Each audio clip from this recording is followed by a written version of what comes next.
സാറേ, ഇപ്പോൾ ഇന്ത്യയുടെ ഒരു വിശാല മനസ്കത കൊണ്ട്, നമ്മുടെ ഒരു ഒരു ഒരു ഒരു ശാന്തിഭാവം കൊണ്ട് ഇന്ത്യയിൽ നിന്ന് കിട്ടുന്നതൊക്കെ കൊത്തിപ്പറിച്ചെടുക്കാമെന്ന് നമ്മുടെ അയൽക്കാരൊക്കെ വിചാരിക്കുന്നുണ്ട്.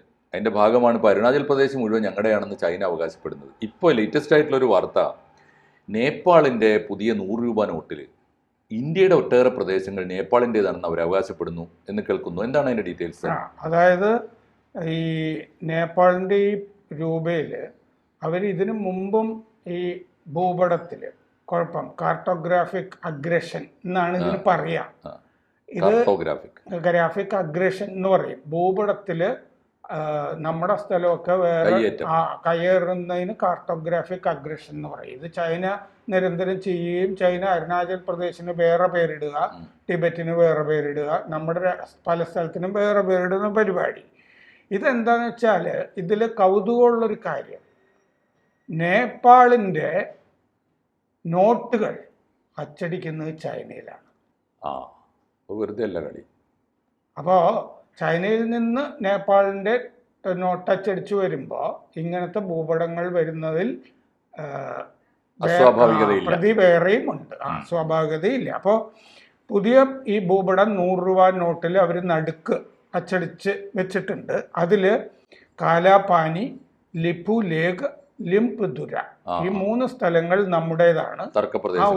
ഉത്തരാഖണ്ഡിന്റെ ഭാഗമായിട്ടാണ് നമ്മുടെ മാപ്പിലുള്ളത്.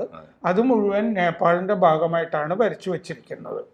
അപ്പോൾ ഇങ്ങനെ രൂപയിൽ അച്ചടിച്ചത് കൊണ്ട് ഈ അതിർത്തി തർക്കം വീണ്ടും രൂക്ഷമാവുകയാണ്. ഇത് നമ്മൾ ജൂലൈയിലാണെന്ന് തോന്നുന്നു ചൈനയുമായിട്ട് നമ്മൾ കച്ചവട കരാർ ഒപ്പുവെച്ചു ഈ സംഘർഷത്തിനൊക്കെ ശേഷം. അപ്പം നമ്മളുടെ ചരക്ക് റോഡ് വഴി പോകുമ്പോൾ ഈ മേഖലയിൽ കൂടിയാ പോവുക, ഈ കാലാപാനി വഴി. അപ്പോൾ അന്ന് നമ്മൾ ചൈനയുമായിട്ട് കരാർ ഒപ്പുവെച്ചപ്പോൾ തന്നെ നേപ്പാൾ ഒബ്ജക്റ്റ് ചെയ്തിരുന്നു, വിമർശിച്ചിരുന്നു, വിയോജിച്ചിരുന്നു. എന്നിട്ടാണ് വീണ്ടും അവരിത് അവരുടേതാണെന്ന് അവകാശപ്പെട്ടിട്ട് അപ്പൊ ചൈനയും പ്രോത്സാഹിപ്പിക്കുമല്ലോ നിങ്ങൾ ഇങ്ങനെ അച്ചടിക്കുക എന്നുള്ളത്. അപ്പോൾ ഇന്ത്യ നേപ്പാൾ അതിർത്തി എന്ന് പറയുന്നത് 1850 കിലോമീറ്ററാണ്. സിക്കിം, പശ്ചിമ ബംഗാൾ, ബീഹാർ, ഉത്തർപ്രദേശ്, ഉത്തരാഖണ്ഡ് ഇത്രയും സംസ്ഥാനങ്ങളുമായിട്ട് നേപ്പാളിന് അതിർത്തിയുണ്ട്. അപ്പോൾ മുൻ ഗവർണർ, അവിടുത്തെ റിസർവ് ബാങ്കിൻ്റെ മുൻ ഗവർണർ മഹാപ്രസാദ് അധികാരിയുടെ ഒപ്പാണ് ഈ നോട്ടിലുള്ളത്. അതിൽ ഈ നോട്ടിലുള്ള ഡേറ്റിൻ്റെ സ്ഥാനത്ത് ഈ നോട്ടുകളിൽ ഡേറ്റ് എഴുതുന്നതിനൊരു രീതിയുണ്ട്. ഇതിൽ 2081 BS എന്നാണ് എഴുതിയിരിക്കുന്നത്. എന്ന് വെച്ചാൽ 2024 ആണ് ഡേറ്റ് എന്നർത്ഥം. അപ്പോൾ 2024 അവസാനമൊക്കെ അച്ചടിച്ച് ഇപ്പോൾ വന്നതായിരിക്കും ഇത്. കാരണം ജൻസി പ്രക്ഷോഭത്തിനൊക്കെ ശേഷം ഇറക്കി വിടാമെന്ന് വിചാരിച്ചായിരിക്കും. 2020 മെയ്യിൽ KP ശർമ്മ ഒലി സർക്കാർ അംഗീകരിച്ചതാണ് ഈ ഡിസൈൻ എന്നാണ് പറയുന്നത്. പാർലമെൻറ്റും അംഗീകരിച്ചത്. ഈ ഭൂപടം, ഈ നോട്ടിൽ കാണുന്ന ഭൂപടം നേപ്പാൾ പാർലമെൻറ്റ് അംഗീകരിച്ചതാണ്. നേപ്പാൾ രാഷ്ട്ര ബാങ്ക് എന്നാണ് റിസർവ് ബാങ്കിന് പറയുന്നത്. അപ്പോൾ മുൻപത്തെ 100ന്റെ നോട്ടിൽ ഇങ്ങനെ ചെയ്തിരുന്നു എന്ന് പറയുന്നുണ്ട്. അപ്പോൾ രൂപയുടെ ഡിസൈനിലെ മാറ്റം കൊണ്ടുവരുന്നത് റിസർവ് ബാങ്ക് ആണെങ്കിലും അതിന് സർക്കാരിൻ്റെ അനുമതി വേണം. അപ്പോൾ നേപ്പാൾ സർക്കാർ അനുവദിച്ചിട്ടാണ് ഈ കാർട്ടോഗ്രാഫിക് അഗ്രഷൻ, ഭൂപടത്തിൻ്റെ മുകളിലുള്ള നുഴഞ്ഞുകയറ്റം നടത്തിയിരിക്കുന്നത്. എവറസ്റ്റ് ഇടതുവശം കാണാം നോട്ടിൽ. വാട്ടർമാർക്കിൻ്റെ സ്ഥാനത്ത് റോഡോഡെൻഡ്രോൺ വലതുവശത്ത് കാണാം. റോഡോഡെൻഡ്രോൺ എന്ന് പറയുന്നത് അവിടുത്തെ ദേശീയ പുഷ്പം ആണ്. കാട്ടുപൂവരശ്, അതാണ് റോഡോഡെൻഡ്രോൺ. നോട്ടിൻ്റെ നടുവിലാണ് ഈ പറയുന്ന ഭൂപടം. അതിൽ അശോക സ്തംഭമുണ്ട്, ഇളം പച്ച പശ്ചാത്തലമാണ്. അശോക സ്തംഭത്തിൻ്റെ അടുത്ത് ഇവരിൽ ലുംബിനി, ബുദ്ധന്റെ ജന്മസ്ഥലം എന്ന് എഴുതിയിട്ടുണ്ട്. പിന്നിൽ നോട്ടിൻ്റെ പുറകുവശത്ത് ഒരു കാണ്ടാമൃഗവും കുട്ടിയും ഉണ്ട്. 10 രൂപ, 50 രൂപ, 100 രൂപ, 500 രൂപ, 1000 രൂപ ഒക്കെ നോട്ട് അവിടെ ഉണ്ട്. ഈ നോട്ടുകൾ അതിൽ 100ൽ മാത്രമാണ് ഈ ഭൂപടം ഉള്ളത്. കാലാപാനി എന്ന് പറയുന്നത്, ഇനി ഇവർ തർക്കം പറയുന്ന പ്രദേശങ്ങളെ പറ്റി പറയാം. കാലാപാനി എന്ന് പറയുന്നത് 35 ചതുരശ്ര കിലോമീറ്റർ ഉള്ള സ്ഥലമാണ്. അത് ഉത്തരാഖണ്ഡിലെ പിത്തോറഗഡ് ജില്ലയിലുള്ള സ്ഥലമാണ്. ഓ ഇവർ ഈ കാലാപാനി എന്ന് പറഞ്ഞ് അവകാശപ്പെടുന്നത് ഉത്തരാഖണ്ഡ് ഉത്തരാഖണ്ഡിലെ സ്ഥലമാണ്. പിത്തോറഗഡ് ജില്ലയിൽ മഹാകാളി പുഴ അവിടെയാണ് ഉള്ളത്. അപ്പം നേപ്പാള് ഈ പറയുന്നത് ഈ ദർച്ചുല, അവരുടെ ദർച്ചുല ജില്ലയിലാണ് ഈ കാലാപാനി എന്നാണ് അവർ അവകാശപ്പെടുന്നത്.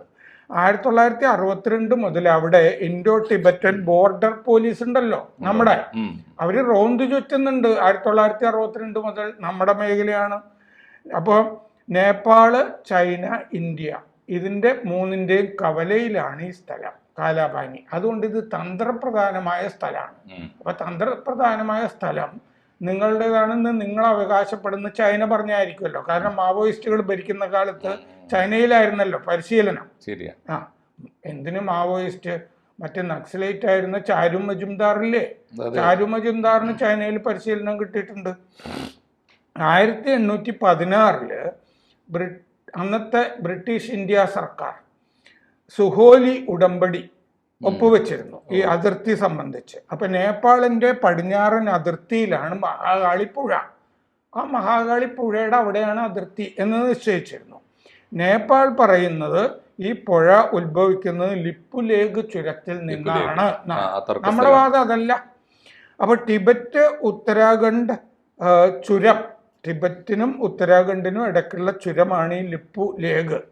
കൈലാസ്, മാനസ സരോവർ യാത്രികര് ഈ ചുരം വഴിയാണ് യാത്ര ചെയ്ത് കൊണ്ടിരിക്കുന്നത്.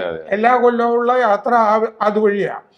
അതിൽ അവിടെ വരെ എത്താനായിട്ട് നമ്മൾ ഇന്ത്യ 2020 80 കിലോമീറ്റർ റോഡും പണിതിട്ടുണ്ട്. ഇതൊക്കെ നമ്മുടെ വഴിയായിട്ട് നമ്മൾ കൈകാര്യം ചെയ്തുകൊണ്ടിരിക്കുകയാണ്.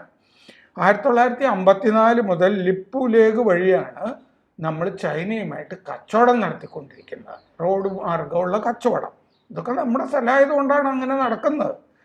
അപ്പോൾ ലിംപ്യാദുര എന്ന് പറയുന്ന സ്ഥലം കാലാപാനിക്ക് വടക്ക് പടിഞ്ഞാറുള്ള ഹിമമേഖലയാണ്. അതാണ് മഹാകാളി ഉറവിടമെന്ന് നേപ്പാൾ അവകാശപ്പെടുന്നു. എല്ലാം കൂടി ഈ നേപ്പാളിൻ്റെ 100 രൂപ നോട്ടിലെ ഈ കയ്യേറിയിരിക്കുന്ന നമ്മുടെ ഈ ഭൂപ്രദേശം എല്ലാം കൂടി 370 ചതുരശ്ര കിലോമീറ്റർ വരും. അപ്പോൾ ലിപ്പുലേഖ് വഴി ചൈനയുമായി നമ്മൾ കച്ചവടം നടത്താൻ ഓഗസ്റ്റിലാണ് കരാർ ഒപ്പുവെച്ചിരുന്നത്. ഞാൻ ആദ്യം പറഞ്ഞല്ലോ. അപ്പോൾ ആ കരാർ ഒപ്പുവെച്ചപ്പോഴും നേപ്പാൾ പ്രൊട്ടസ്റ്റ് ചെയ്തിരുന്നു.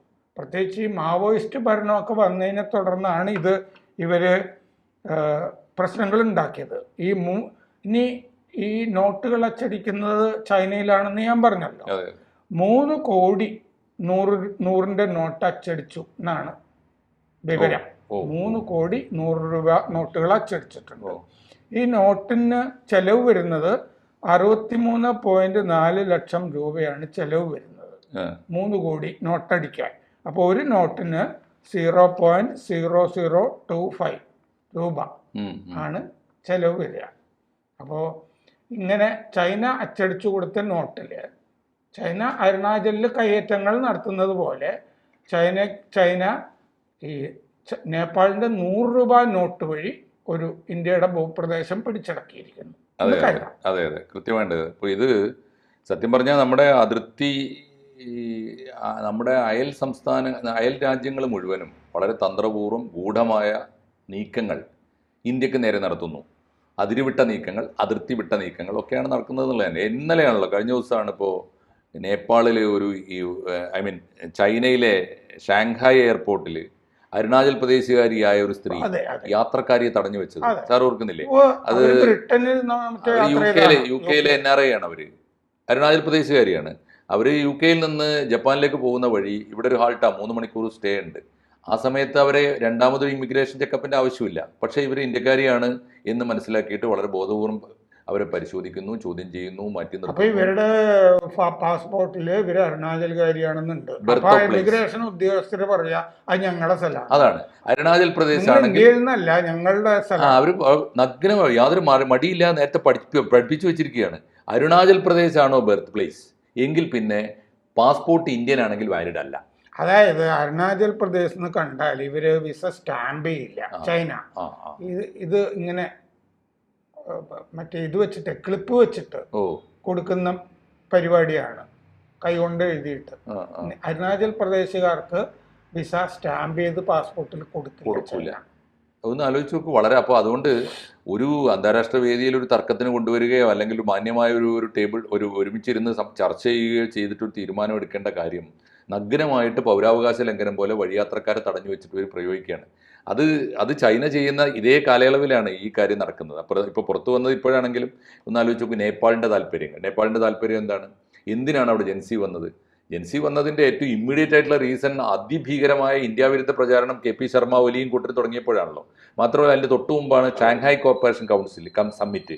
ആ സമ്മിറ്റിൽ ഇന്ത്യക്കെതിരായിട്ട് ഇദ്ദേഹം പരാതി ഉന്നയിച്ചു. എന്നിട്ട് അവിടെ പരിഹാരം ഉണ്ടായില്ല. അപ്പോഴാണ് ഈ കൊണ്ടുപിടിച്ച പ്രചാരണം തുടങ്ങിയത്. അപ്പോൾ അതിൻ്റെ അർത്ഥം ഈ നേപ്പാള്, തിബറ്റ്, ചൈന, ഇപ്പുറത്ത് പാകിസ്ഥാൻ, അപ്പുറത്ത് ബംഗ്ലാദേശ്, ഈ പരസ്പരം കണ്ടുകൂടാത്ത പാകിസ്ഥാനും ബംഗ്ലാദേശും ഇപ്പോൾ ഉറ്റ ബന്ധുക്കളായി മാറിയിട്ടുണ്ട്. എന്താ കാര്യം? ഇന്ത്യക്കെതിരായി ഒന്നിച്ചിരിക്കുന്നു. അതായത് നമ്മുടെ അയൽവക്കത്തുള്ള മിക്കവാറും രാജ്യങ്ങൾ ചൈന ഓപ്പറേറ്റ് ചെയ്യുന്നു. മ്യാൻമറിൽ ഓപ്പറേറ്റ് ചെയ്യുന്നു. ശ്രീലങ്ക, ബംഗ്ലാദേശ്, പാകിസ്ഥാൻ, ഇതാണ് അവസ്ഥ. അതുകൊണ്ട് ചൈന ഒരു വല്ലാത്ത അവസ്ഥയിലേക്കാണ്.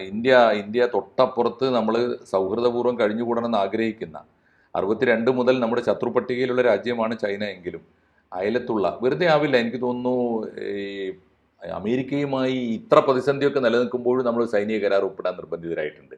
ഒരു പക്ഷേ അതൊരു ടാക്ടിക്കലായിട്ടുള്ള സ്റ്റാൻഡ് ആവാം. കാരണം നമ്മളെ വരിഞ്ഞു മുറുക്കി നിൽക്കുന്ന ചൈനയും അനുബന്ധ ശക്തികളും അത് ഏതു നേരത്തും നമുക്കൊരു വിപത്തായി തീരാമെന്നതിൻ്റെ തിരിച്ചറിവോടുകൂടി ആയിരിക്കണം ഈ അമേരിക്കയെയും പൂർണ്ണമായും പിണക്കേണ്ടതില്ല എന്നൊരു നിലപാടിലേക്ക് നമ്മൾ പോകുന്നത് എന്ന് വേണം കരുതാൻ, അല്ലേ? തീർച്ചയായിട്ടും ഈ വളരെ സൂക്ഷിച്ചിരിക്കേണ്ട, ജാഗ്രതയോടെ ഇരിക്കേണ്ട ഒരു കാലമാണ്. ഈ അയൽപക്കം മുഴുവൻ നമ്മൾ ഈ പത്മവ്യൂഹത്തിൽ അകപ്പെട്ട ഒരു അഭിമന്യുവിൻ്റെ അവസ്ഥ എന്ന് പറയില്ലേ, ആ ഒരു അവസ്ഥയിലാണ് ഇന്ത്യ ഉള്ളത്. പക്ഷേ ഈ പറഞ്ഞ 1000 കൗരവന്മാർ ഒരുമിച്ച് വന്നാലും ഒരു അർജുനൻ മതി എന്ന് പറയും പോലെയാണ് നമ്മുടെ ഒരു ശക്തിയിലുള്ള നമ്മുടെ ഓപ്പറേഷൻ സിന്ദൂറിൽ ചൈനീസ് ആയുധങ്ങളൊക്കെ പൊട്ടയാണെന്ന് തെളിഞ്ഞല്ലേ. അപ്പൊ നമുക്ക് നോക്കാം. തീർച്ചയായിട്ടും കാത്തിരിക്കും. കൂടുതൽ വാർത്തകളും വിശേഷങ്ങളും നിങ്ങളിലേക്ക് എത്താൻ ABC മലയാളം സബ്സ്ക്രൈബ് ചെയ്യുക, ബെൽബട്ടനും അമർത്തുക.